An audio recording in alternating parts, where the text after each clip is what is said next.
BJP आएगी तो लोगों का वोटिंग राइट छीन लेगी, लोकतंत्र को खत्म कर देगी। केंद्रीय मंत्रिमंडल ने सरकार के एक राष्ट्र एक चुनाव प्रस्ताव को मंजूरी दे दी है। हालांकि कांग्रेस सहित तमाम विपक्षी दल इसका विरोध कर रहे हैं। इन सब के बीच वन नेशन वन इलेक्शन पर आरजेडी नेता तेजस्वी यादव का भी बयान सामने आया है। तेजस्वी ने मीडिया से कहा कि मैं बस इतना कहना चाहता हूं कि बिल आने पर हम संसद में अपना रुख तय करेंगे। उन्होंने कहा कि हम चुनाव के दौरान हमेशा कहते रहे हैं कि असंवैधानिक काम किया जा रहा है और लोकतंत्र को खत्म करने की कोशिश की जा रही है। देखिए, वन नेशन वन इलेक्शन को लेकर के हम इतना ही बोलना चाहेंगे कि भाई ये तो जब बिल आएगा तो देखा जाएगा, पार्लियामेंट में भी हम लोग का क्या स्टैंड रहेगा ये हम लोग देखेंगे। लेकिन आप देखिएगा, ये पूरी तरीके से जो हम लोग कहते आए हैं, भर चुनाव कहते आए हैं कि ये गैर संवैधानिक काम जो है किया जा रहा है, डेमोक्रेसी को खत्म करने का प्रयास किया जा रहा है।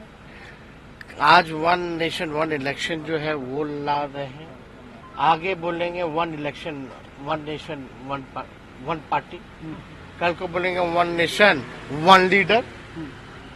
तो ये लोग तो हम लोग जो कहते हैं कि बीजेपी आएगी तो चुनाव को धीरे धीरे जो है समाप्त कर देगी, लेकिन अभी 4 राज्यों का चुनाव था, 4 राज्यों का एक साथ चुनाव नहीं करा पा रहे हैं। झारखंड और दिल्ली का क्यों नहीं कराए भाई?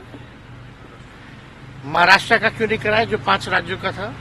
आप केवल जो है कश्मीर अपने सुटेबल जो हो उसी हिसाब से आप करते हैं। तो ये बात तो प्रमाणित हो गया है कि बीजेपी आएगी तो लोगों का वोटिंग राइट छीन लेगी, लोकतंत्र को खत्म कर देगी। ये एक तरीका है, धीरे धीरे जो है जो संविधान खत्म करने की बात है उसकी ओर ढकेला जा रहा है और ये धीरे धीरे इलेक्शन को समाप्त करने का एक प्रयास है बीजेपी के आरएसएस के एजेंडे में। उन्होंने कहा कि अब अगर कोई सरकार गिर जाए तो आप क्या करेंगे?